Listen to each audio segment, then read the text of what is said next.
Selamat datang di channel Alur Donghua. Sebelum menonton, silahkan subscribe, biar Mimin tambah semangat update-nya. Mengapa dia harus menghindari orang ini? Meskipun Yunce sudah menebak alasannya, dia masih bertanya sambil mengerutkan kening. Dalam turnamen pemeringkatan Blue Win sebelumnya, Putri Chang Yue secara pribadi muncul untuk menonton pertarungan. Mengenai betapa menawannya Putri Chang Yue, saya rasa saya tidak perlu memberikan detail yang tidak perlu. Selanjutnya, pada saat itu, Putri Chang Yue mengenakan gaun awan kemerahan yang mewah dan mahkota burung phoenix ungu emas. Meski usianya masih cukup muda, kecantikannya tetap memukau semua orang yang hadir dan memikat hati banyak talenta muda berprestasi. Di antaranya adalah Fan Juecheng. Setelah turnamen peringkat sayap biru sebelumnya berakhir, Fan Juecheng tidak segera kembali ke klan surga pembakaran. Dia malah tiba di kota kekaisaran Blue Win untuk meminta kehadiran kaisar dan meminta pernikahan Putri Chang Yue. Pada saat itu, kaisar tidak menyetujui permintaannya. Namun, dia juga tidak menolaknya. Sebaliknya, ia mencoba menghindari masalah tersebut dengan alasan Putri Chang Yue masih terlalu muda untuk menikah. Kenyataannya, kaisar tergerak oleh usulan tersebut. Fan Juecheng, bagaimanapun juga, adalah tuan muda dari klan surga yang terbakar, dan sangat mungkin untuk menggantikan master klan-klan surga yang terbakar. Jika Putri Chang Yue menikah dengannya, dia akan menjadi istri master klan surga pembakaran di masa depan. Statusnya akan sangat tinggi, begitu tinggi sehingga menutupi posisi seorang permaisuri. Tidak diragukan lagi itu adalah tujuan yang sangat baik baginya. Perselisihan antara putra mahkota dan pangeran ketiga tentu tidak akan mampu merugikannya. Lebih jauh lagi, ini akan membawa keluarga kekaisaran terhubung dengan klan surga terbakar. Bagaimanapun juga, Putri Chang Yue adalah seorang gadis, dia akan menikah suatu hari nanti. Dengan demikian, tidak perlu takut akan konsekuensi apapun dari pernikahannya, seperti klan surga terbakar yang menyusup ke dalam keluarga kekaisaran. Sehubungan dengan sikap kaisar, Fan Juecheng sangat senang. Dia bersumpah bahwa dia pasti akan mengambil Putri Chang Yue sebagai istrinya. Namun, tidak lama kemudian, berita tentang pangeran ketiga Chang Shou yang meminjam kekuatan klan surga terbakar telah sampai ke telinga kaisar. Hal ini menyebabkan kaisar tiba-tiba marah besar. Agar klan surga terbakar bersedia membantu pangeran ketiga Chang Shou. Salah satu alasannya adalah karena ambisi mereka untuk mendapatkan lebih banyak kekuatan di dunia, dan alasan lainnya adalah karena Fan Juecheng sangat tergila-gila dengan Putri Chang Yue. Ini karena setelah kejadian itu, pangeran ketiga Chang Shou menjadi sangat baik terhadap Putri Chang Yue. Setiap kali dia bertemu Putri Chang Yue, dia akan merekomendasikannya untuk menikahi Fan Juecheng dan menikmati status, kehormatan, kemuliaan, dan kemegahan yang jauh melampaui seorang putri kekaisaran. Fan Juecheng juga secara teratur datang ke istana kekaisaran dengan kedok berbagai alasan dan, berdasarkan pengaturan yang ditetapkan oleh pangeran ketiga Chang Shou, melakukan kontak dengan Putri Chang Yue. Ketika bertemu dengannya, dia akan mengungkapkan niat baik dan niatnya untuk menikahinya dengan berbagai cara. Hati Yunce sedikit tergerak, tapi dia tetap diam. Klan surga yang terbakar sangat kuat. Karena itu, keluarga kekaisaran jelas tidak berani menyinggung mereka. Saat kaisar terserang penyakit serius, keluarga kekaisaran berada dalam kekacauan. Putri Chang Yue, seperti yang lainnya, tidak berani membuat marah Fan Juecheng. Yang bisa dia lakukan hanyalah menghindar dan tidak berani menolaknya. Ini karena dia agak familiar dengan karakter Fan Juecheng, meskipun dia tampak berbudaya dan halus di luar serta memiliki karisma sebagai orang hebat, dia sebenarnya dipenuhi dengan kelicikannya. Untuk mencapai tujuannya, dia akan menggunakan segala cara yang mungkin, baik adil maupun jahat. Terkadang, dia bahkan melakukan sesuatu dari bayang-bayang. Terlebih lagi, dia sangat kejam dan tanpa ampun, sedemikian rupa sehingga membuat seseorang bergidik. Jika dia menolaknya dengan keras dan menyebabkan Fen Juecheng kehilangan kesabarannya, mustahil baginya untuk mengantisipasi apa yang mungkin dia lakukan. Jadi untuk melepaskan diri dari Fen Juecheng dan untuk menyelesaikan penyesalan yang dimiliki ayahnya, dia meninggalkan kota kekaisaran dan berkeliling ke setiap istana besar kekaisaran. Yunce perlahan berkata dengan ekspresi sedih. Adapun apa yang dia pikirkan, hanya dia sendiri yang tahu. Itu benar. Qin Wuyu mengangguk, lalu berkata dengan sedih. Yunce, aku tidak tahu bagaimana perasaanmu setelah mendengar semua ini. Saya dibesarkan di kota kekaisaran sejak usia muda dan saya sering bertemu Putri Chang Yue sejak dia masih sangat muda. Dia saat itu seperti malaikat yang riang dan tidak khawatir. Setelah kematian ibu kekaisarannya, beban yang harus dia tanggung, menjadi semakin besar, semakin berat, seolah-olah semua keceriaan dan kebahagiaannya telah meninggalkannya. Betapa besarnya kesedihan, kesusahan dan keletihan yang dialaminya, adalah sesuatu yang tidak dapat Anda bayangkan karena saat ini, Anda sedang dekat dengan Putri Chang Yue, menikmati kecantikan dan keanggunannya, menikmati perhatian dan kepeduliannya yang tulus dan mendalam terhadap Anda. Pada saat itu, ketika dia memilihmu, itu memang semata-mata untuk mewujudkan keinginan ayah kekaisarannya. Yang dia miliki terhadapmu saat itu hanyalah sesuatu yang bisa dianggap sebagai skema. Tetapi sekarang, aku tahu bahwa dia memiliki perasaan yang tulus terhadapmu. Jika tidak, maka dia tidak akan secara pribadi mengirimkan sesuatu seperti giok transmisi suara kepada Anda. Anda telah menikmati semua yang dia berikan kepada Anda, tetapi pernahkah Anda berpikir untuk memikul bebannya? Memikul hal-hal yang dia bawa di dalam hatinya? Atau apakah Anda memiliki ketulusan, keberanian, dan keyakinan seperti itu? Yunce tidak menjawab. Seperti yang saya katakan sebelumnya, jika Anda tidak memiliki keberanian dan keyakinan seperti itu, maka Anda harus mengambil inisiatif dan menjauhkan diri dari Putri Chang Yue. Kesenjangan antara status Anda sejauh langit dan bumi. Juga, jika orang lain mengetahui bahwa kalian berdua telah mengembangkan perasaan satu sama lain, hanya Fen Juecheng sendiri yang cukup dengan mudah membuatmu mati secara tragis tanpa kuburan. Meskipun Anda menjauhkan diri darinya akan menghancurkan hatinya, saya tetap berharap Anda memilih opsi ini demi kebaikannya, dan juga demi kebaikan Anda sendiri. Saya kurang lebih akrab dengan kepribadian Anda. Dengan harga diri Anda, saya yakin kemungkinan besar Anda tidak akan memilih opsi ini. Bahkan jika Anda harus menggigit gigi, Anda tetap tidak akan gemetar ketakutan. Namun dirimu saat ini terlalu remeh, kamu tidak mampu membantu Putri Chang Yue, kamu tidak mampu berbagi bebannya. Sebaliknya, satu-satunya hal yang Anda lakukan adalah menambah lapisan beban emosional yang perlu dia khawatirkan. Jika Anda melemparkan diri Anda ke dalam bahaya besar untuk mendukung lapisan emosi ini, mungkin itu bisa dianggap sebagai keberanian, tetapi bukan keberanian, jika Anda, pada titik ini, menjauhkan diri dari Putri Chang Yue, di mata saya, itu adalah keberanian sejati dan ketulusan yang tulus. Qin Wuyu berbalik, menepuk bahu Yunce, dan berkata, semua yang perlu saya katakan telah dikatakan. Mengenai apa yang Anda pilih untuk dilakukan, pertimbangkan baik-baik untuk sementara waktu. Alasan Putri Chang Yue tidak pernah berani memberitahu Anda identitasnya juga karena dia takut Anda akan terlibat dalam perselisihannya.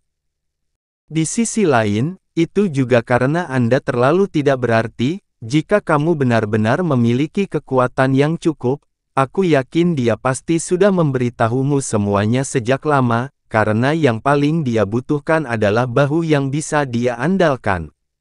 Tapi kamu, setidaknya kamu yang sekarang, pada dasarnya tidak mampu menjadi bahu itu setidaknya selama 10 tahun. Sebaliknya, Anda pasti akan menjadi bebannya dan belenggu lain bagi jiwanya. Saya telah menempatkan pil transformasi naga skala emas di atas meja. Jika Anda berhasil menyempurnakannya, maka itu akan membuat kekuatan Anda yang dalam meningkat hingga tingkat ketiga dari alam mendalam sejati. Singkatnya, pikirkan saja. Qin Wuyu pergi dengan langkah kaki yang berat. Yunce tidak mengirimnya pergi dan malah berdiri bingung di tempat untuk waktu yang lama. Kata-kata Qin Wuyu seperti pukulan palu yang berat, satu demi satu, mereka dengan kejam menggedor jantung Yunce. Sebelumnya, Yunce percaya bahwa Lan Suerwo pasti memiliki kedudukan sosial yang tinggi. Tapi dia juga benar-benar yakin bahwa dia sekarang cukup layak untuknya, atau mungkin dia terlalu percaya diri dan sombong, dan tidak pernah berpikir bahwa akan ada individu yang tidak layak untuknya. Namun, dia saat ini sangat terkejut setelah mengetahui bahwa Lan Suerwo sebenarnya adalah putri bulan biru yang legendaris. Selain itu, dia terlibat dalam pergolakan keluarga kekaisaran Blue Wind dan ada juga tekanan luar biasa dari klan surga terbakar dari belakang. Meskipun benar bahwa dia sangat mengesankan mengalahkan murid istana dalam yang peringkatnya lebih tinggi dari dirinya, dan dia sendiri juga merasa sangat puas, kesan seperti ini hanya terbatas pada istana mendalam Blue Wind, itu hanya terbatas pada generasi muda di bawah usia 20 tahun. Bagi lingkaran yang melibatkan Lan Suerwo, jumlah kekuatannya yang sangat kecil, sehingga dapat diabaikan dan bahkan tidak sepadan dengan waktu mereka. Apa yang dikatakan Qin Wuyu benar, Lan Suerwo membutuhkan bahu yang bisa diandalkannya. Namun, dirinya yang kecil tidak mampu memberinya bahu seperti itu, dia hanya bisa menjadi rantai lain di hatinya. Hal lain yang dikatakan Qin Wuyu bahkan lebih benar lagi, dia menikmati kecantikan dan keanggunan Lan Suerwo, menikmati semua perhatian dan kepedulian tulus mendalam Lan Suerwo, dia bahkan menikmati perasaan menangkap hatinya sedikit demi sedikit. Namun, dia tidak pernah benar-benar mencoba membagi bebannya. Ini adalah dunia di mana yang kuat berkuasa, jika seseorang tidak memiliki kekuatan yang cukup, maka mereka tidak memenuhi syarat untuk membicarakan kehormatan dan martabat. Selain itu, seseorang tidak akan bisa melindungi orang yang ingin mereka lindungi. Kakek dan bibi kecil sedang menunggu kepulanganku. Saya tidak memiliki kemampuan untuk berbagi beban memikul apa yang dibawa Suerwo bersamanya, saya hanya mengalahkan seorang praktisi ke-9 dari alam mendalam sejati, namun saya bertindak begitu angkuh dan berpuas diri di sini. Lelucon yang luar biasa, sungguh menggelikan. Yunce perlahan mengepalkan tangannya dan menutup matanya saat tubuhnya mulai sedikit bergetar. Baru setelah sekian lama dia menghela nafas lega dan mengambil pil transformasi naga skala emas yang ditinggalkan Qin Wuyu di atas meja. Dia memusatkan pandangannya dan melemparkan pelet ke mulutnya. Saat pil transformasi naga skala emas memasuki tubuhnya, Yunce segera merasakan gelombang aliran energi yang kuat keluar dari dadanya, itu mengalir menuju seluruh pembuluh darah dan meridian di tubuhnya. Sebagian darinya langsung menuju ke kepalanya, dan menyilaukan pandangannya. Sungguh kekuatan obat yang ampuh. Yunce sedikit terkejut. Dia segera duduk di tanah bersila dan memejamkan mata. Sambil berkonsentrasi pada energinya, dia mulai mengaktifkan Jalan Agung Sang Buddha. Seberapa tinggi seni yang mendalam dari Jalan Agung Sang Buddha? Dalam waktu kurang dari 4 atau 5 tarikan napas, aliran energi hangat yang bergerak ke seluruh tubuhnya mulai berangsur-angsur mereda. Kekuatan pengobatan yang liar dan sulit diatur segera menjadi hangat dan tenang. Tanpa memerlukan bimbingan apapun, kekuatan obat semakin berasimilasi ke dalam tubuhnya. Energi dalam di dalam pembuluh darahnya yang dalam mulai melonjak dan perlahan berkembang. Matahari terbenam, matahari terbit. Sepanjang hari dan malam berlalu dengan tenang selama meditasi Yunce. Ketika dia benar-benar menyerap pil transformasi naga skala emas dan membuka matanya, hari kedua sudah siang. Fluktuasi energi dalam di dalam pembuluh darahnya yang dalam sudah sepenuhnya tenang, dan energinya yang dalam menjadi lebih tebal dari kemarin, 6 jam yang lalu, dia telah berhasil memasuki alam mendalam sejati tingkat ketiga. Meskipun naik level dengan obat-obatan tidak begitu stabil, itu tetap merupakan metode tercepat. Namun, pil yang memberikan efek menakjubkan seperti pil transformasi naga skala emas sangatlah langka, dan bahkan puluhan ribu emas tidak dapat membeli satu pun pil tersebut. Selain itu, karena sifat pil yang kuat dan ganas, masih ada risiko tertentu dalam meminumnya. Setelah duduk seharian semalam, dengan tubuh yang masih terluka, perut Yun Ce sudah keroncongan karena lapar. Tepat ketika dia hendak meninggalkan ruangan, pintu sekali lagi dibuka oleh Qin Wuyu, yang belum mempelajari pelajarannya. Instruktur Qin, Yun Ce langsung menyapanya. Setelah memperhatikan kulit buruk Qin Wuyu, dia langsung bertanya, "Apa yang telah terjadi?" "Sesuatu sesuai harapan saya." Qin Wuyu menghela nafas. Dia kemudian mengeluarkan 2 surat. Ini adalah 2 surat undangan.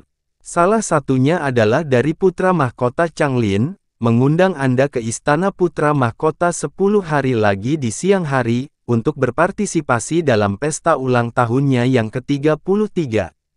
Surat undangan lainnya adalah dari Pangeran ketiga Changsuo, yang mengundang Anda untuk bergabung dengan Beast Battle Convention yang ia kelola secara pribadi. Waktu, juga dalam 10 hari pada siang hari. Kedatangan 2 surat undangan itu sepenuhnya sesuai harapan Qin Wuyu.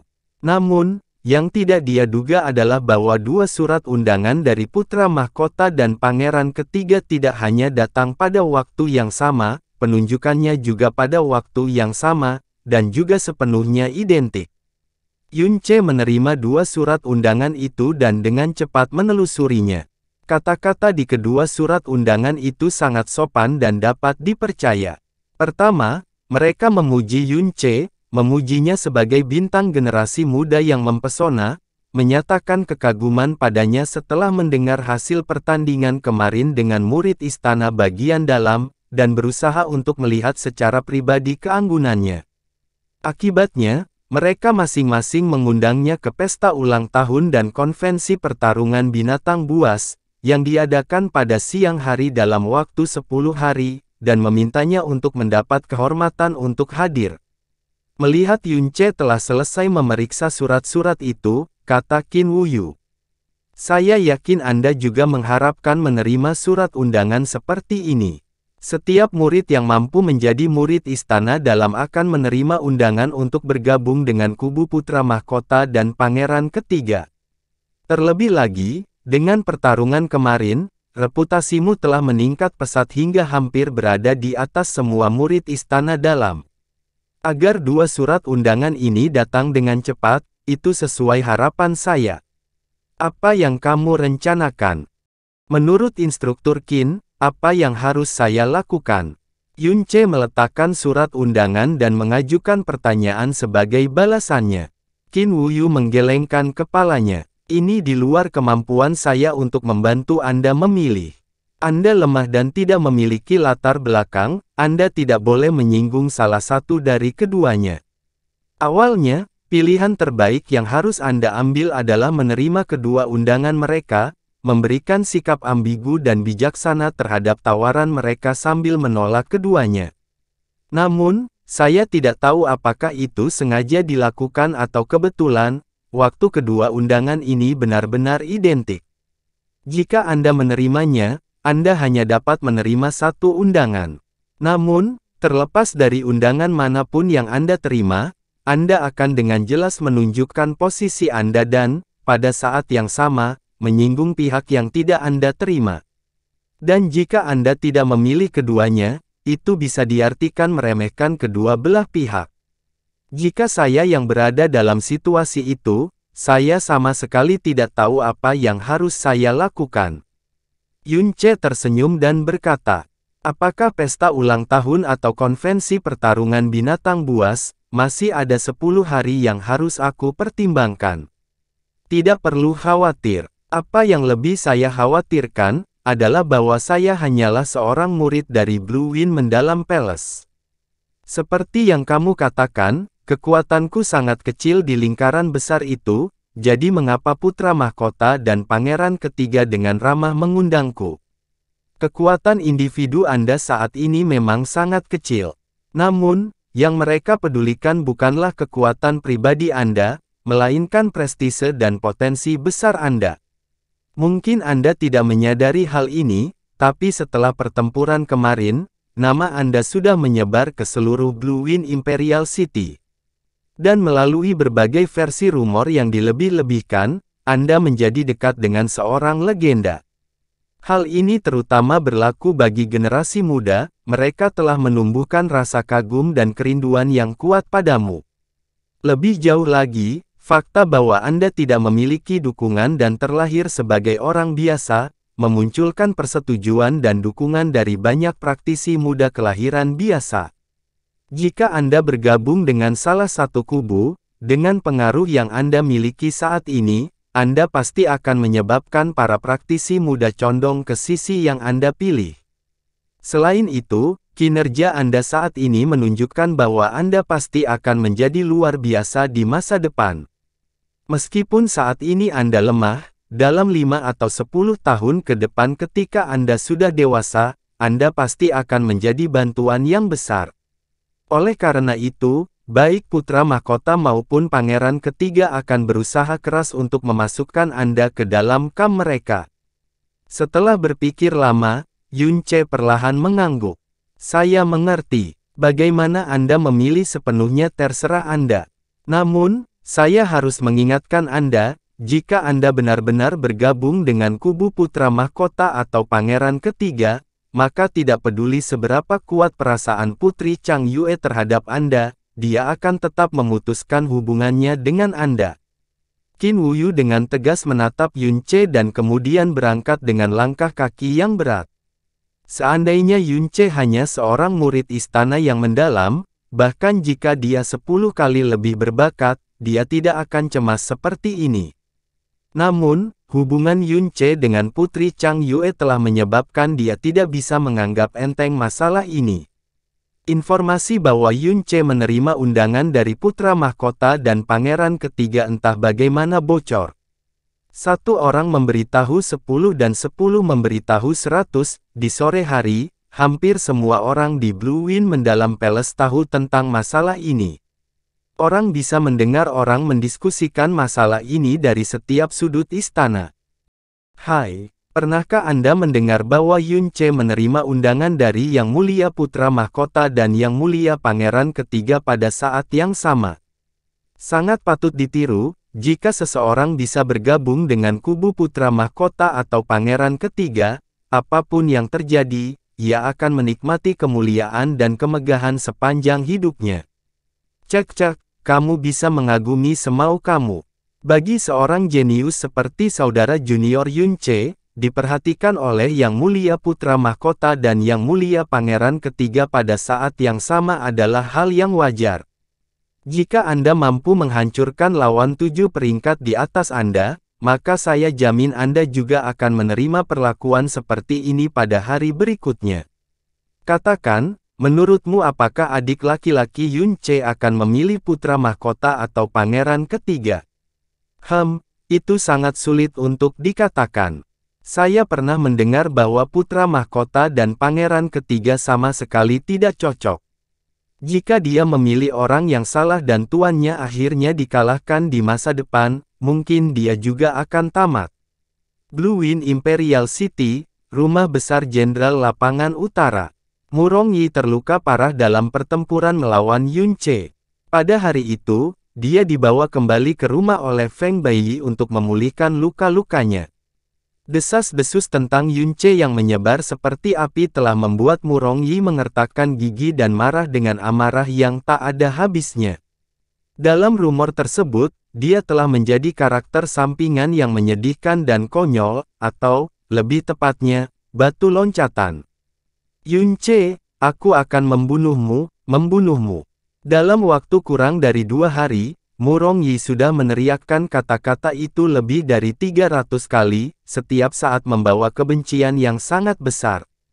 Dia tumbuh dengan sanjungan dan kehormatan, dia belum pernah menerima rasa malu dan hina yang luar biasa seperti ini sebelumnya. Itu juga pertama kalinya dia memiliki dendam yang meluap-luap terhadap seseorang. Saudara Murong, ada berita yang mungkin tidak menyenangkan bagi Anda. Feng Baiyi masuk, dan berkata dengan alis miring. Berita apa? Murong Yi duduk dari tempat tidurnya dan bertanya dengan wajah mantap. Apakah ini tentang Yun Ce? Itu benar. Feng Baiyi mencubit dagunya saat ekspresinya menjadi suram. Saya pernah mendengar bahwa dia menerima undangan dari putra mahkota dan pangeran ketiga pada waktu yang sama hari ini, memintanya untuk berpartisipasi dalam pesta ulang tahun putra mahkota yang berusia 33 tahun dan konvensi pertarungan binatang buas pangeran ketiga. Murong Yi tidak mengatakan apa-apa tetapi suara retakan tulang yang tajam dan tajam terdengar dari tangannya. Baik putra mahkota dan harga ketiga telah melemparkan ranting zaitun kepadanya dan bahkan mengundangnya ke acara-acara besar, orang bisa tahu betapa mereka menghargai Yun Ce. Meskipun mereka berdua mencoba memikat semua murid istana dalam sampai tingkat tertentu, ini adalah pertama kalinya mereka mengundang seseorang ke acara besar dan penting seperti itu. Dengan cara ini, akan sedikit sulit bagi kita untuk mencoba membuat Yun Ce menderita secara terbuka. Bahkan jika ayahmu turun tangan secara pribadi, itu adalah sesuatu yang tidak dapat dia capai karena itu sama saja dengan tidak menghormati putra mahkota dan pangeran ketiga. Kata Feng Baiyi dengan acuh tak acuh. Dia harus mati, harus mati. Murong Yi dengan keras meraung. Gerakannya yang kasar segera menyebabkan lukanya terbuka kembali dan membuatnya melolong kesakitan. Feng Baiyi menatap Murong Yi dan berkata, "Kalau begitu, kamu hanya bisa menyerangnya secara diam-diam. Tidak hanya itu, kita harus cepat melakukannya. Baiyi, kamu pasti harus membantuku dalam masalah ini. Saya belum pernah menerima penghinaan seperti ini sepanjang hidup saya. Semua martabat dan kehormatan yang kumiliki telah diinjak-injak oleh bajingan Yun Ce itu. Bagaimana aku bisa menahan amarahku? Bagaimana saya bisa membiarkan dia menggunakan harga diri saya untuk menjadi pusat perhatian?" Seluruh tubuh Murong Yi mengamuk dengan kebencian yang sangat mendalam. "Baiyi, kamu harus membantuku. Yakinlah, kami telah menjadi saudara yang baik selama bertahun-tahun sekarang. Agar Anda menerima penghinaan seperti itu, sebagai saudara, saya tentu saja tidak akan mengabaikannya." Feng Baiyi berkata perlahan, "Faktanya, kamu terlalu cemas dalam pertarungan kemarin. Anda awalnya melawannya dengan tangan kosong dan pada dasarnya seimbang. Bakat bawaannya sungguh menakjubkan, seorang tingkat kedua yang benar-benar berhasil menunjukkan kekuatan yang sangat besar pada level Anda. Namun, jarak antara kalian, bagaimanapun juga, adalah 7 peringkat, meskipun dia bisa menunjukkan kekuatan yang setara dengan Anda, jika kita membandingkan fondasi dan kedalaman kekuatannya, dia tidak bisa dibandingkan dengan Anda. Jika Anda terus melawannya dengan tangan kosong, dia perlahan-lahan tidak akan mampu menahan serangan Anda dan akhirnya jatuh. Tetapi ketika Anda tidak berhasil mendaratkan serangan padanya untuk waktu yang lama, Anda memutuskan untuk menggunakan senjata. Tidak bisa menang melawan seseorang yang 7 peringkat di bawahku, bagaimana mungkin aku tidak mudah tersinggung?" Murong Yi mengatupkan giginya dan membela diri. Dia sepenuhnya setuju dengan apa yang dikatakan Feng Baiyi, dan sekarang dia memikirkannya. Jika mereka berdua tidak menggunakan senjata, tanpa ragu dia akan menjadi pemenang. Meskipun cara dia menang agak tidak sedap dipandang, paling tidak, dia tidak akan menerima penghinaan seperti itu. Faktanya, pedang berat Yun Ce juga tidak terlalu menakutkan, hanya saja pengguna pedang berat terlalu sedikit dan kamu tidak memiliki pengalaman dalam bertarung melawan pedang berat. Kalau tidak, bagaimana tombak naga perakmu bisa dihempaskan oleh Yun Ce dengan mudah dengan serangan pedangnya yang pertama, dan bahkan mengalami luka dalam?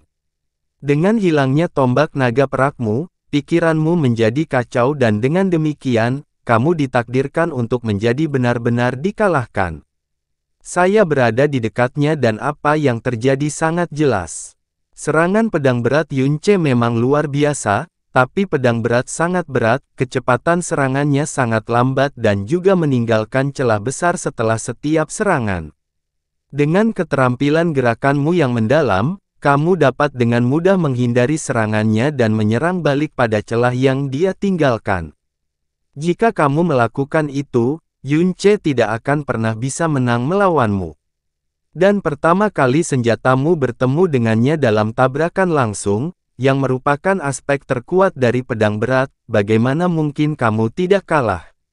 Selain itu, pedang raksasa tuan itu memiliki berat 1950 kg, bahkan jika itu kamu dan aku, kita tidak akan bisa mengayunkan pedang itu dengan mudah.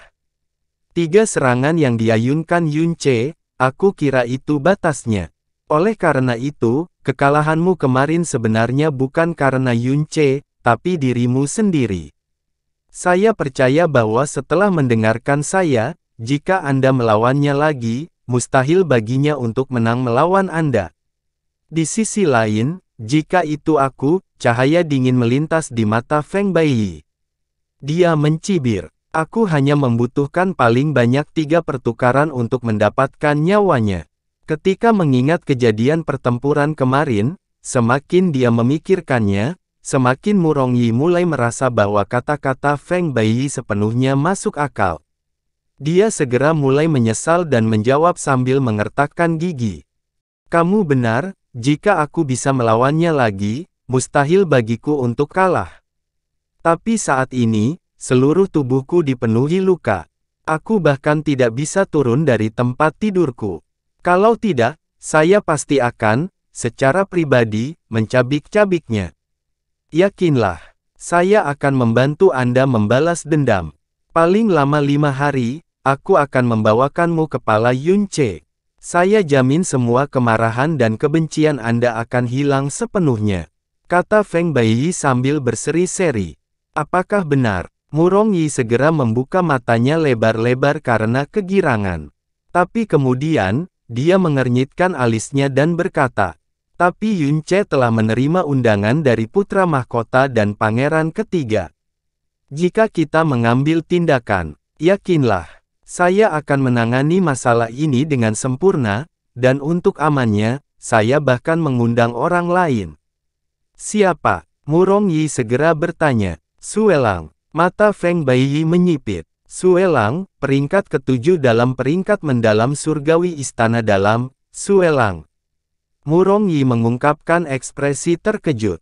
Dia benar-benar setuju untuk membantu. Feng Baiyi tertawa dengan acuh tak acuh dan mengangguk.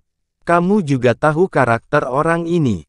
Selama kita memberinya keuntungan yang cukup, dia akan bersedia melakukan apa saja. Mengenai masalah ini, dia meminta 800 koin ungu. Bagaimanapun, pengaruh Yunce saat ini sangat besar, seseorang harus mengambil risiko ketika membunuhnya.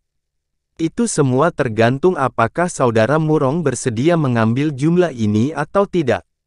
Sama sekali tidak masalah. Ekspresi Murong Yi menjadi muram.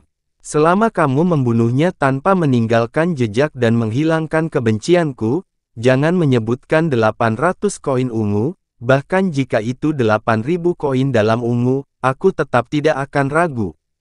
Bagus. Feng Baiyi berdiri. Suaranya juga menjadi dingin dan suram. Saudara Murong, tunggu saja kabar baikku. Aku juga gatal melihat orang ini, yang berani bersikap sombong di depanku, berlutut di kakiku sambil mati-matian memohon maaf. Hahaha.